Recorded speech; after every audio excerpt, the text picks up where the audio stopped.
Hello there, Bloomers and friends. Rev Kev coming to you from the Bloom office, right in the spot you normally find me every week about this time. I'm glad to see you where you are whenever I come into your home or into your computer or into your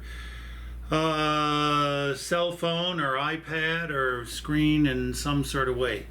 I'm glad we're able to stay connected like this.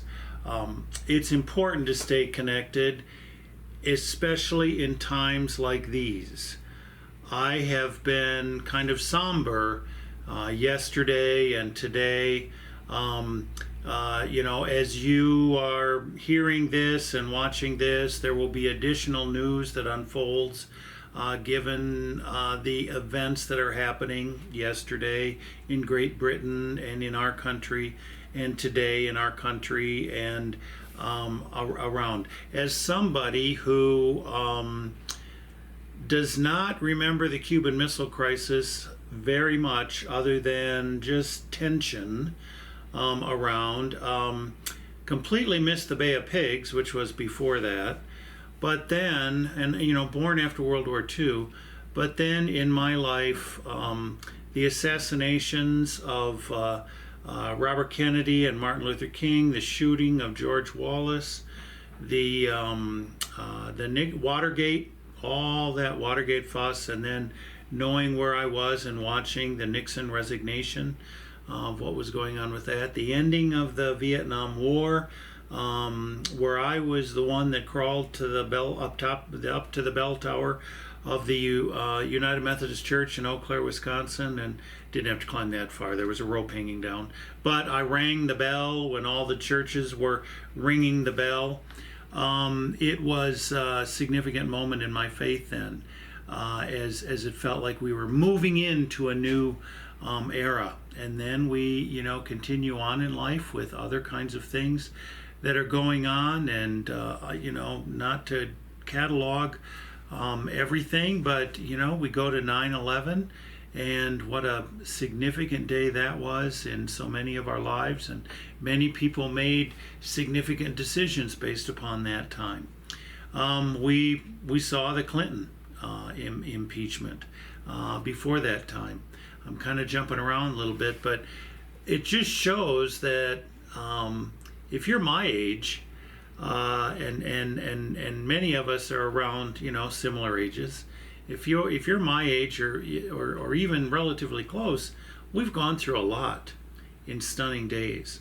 And I was pretty amazed that yesterday in England, what was declared by the Supreme Court of the United Kingdom basically stretched to law back to something I learned about in high school, which was the Magna Carta in 1215 that established that the ruler is not above the law.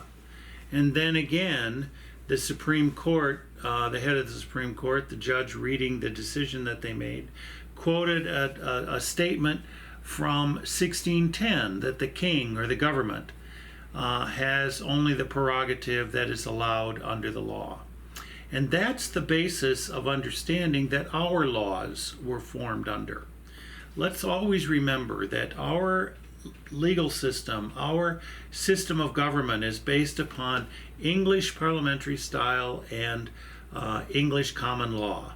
There were opportunities to form our governments in other ways and to base it on other kind of law. It could have been Roman law, but it wasn't. English common law and English parliamentary system. So what's going on there is also going on in influencing us, and it's just amazing that we have what's going on in Washington, D.C. happening at the very same time. The two pillars of liberal democracy, and don't get caught up on the word liberal, but liberal democracy are going through a kind of crisis at exactly the same time. And the thing about it is that the Church of Jesus Christ has been around since way before either of them. And the fact of the matter is that we, as a continuation of one small point in that constellation of light, which is the Church of Jesus Christ, a source of compassion and mercy and love, and a source of truth, because we don't have to fall to falsehoods. We can stay in the light with the truth. That the church has been with us throughout the time.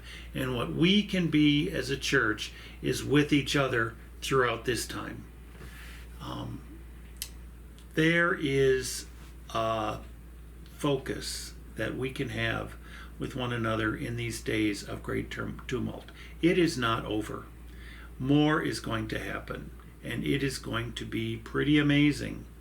And while I think that we can know that it's not going to be like some great horrible revolutions or reformations that have happened in the past with a lot of violence, there'll be a lot of words.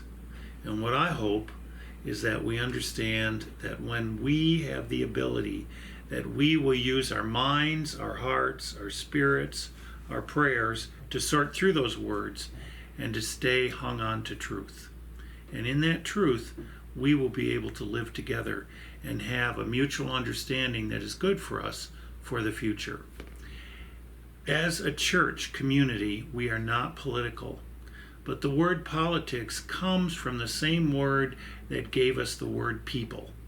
And as church people, we can't avoid being in the political realm. Neither could Jesus in the Greek realm or the Jewish realm or the Roman realm in which he was, and the subsequent apostles. We can't avoid that either. But we can have our focus, and our focus is to love one another as Jesus loved us first, as God has loved us through Christ, and as the Spirit continues to help us love one another. That's what we do on Sunday morning. I hope you'll be with us. We're looking forward to a good day that day, fifth Sunday of the month, and Mike and John will be back to provide the music. I'll be preaching.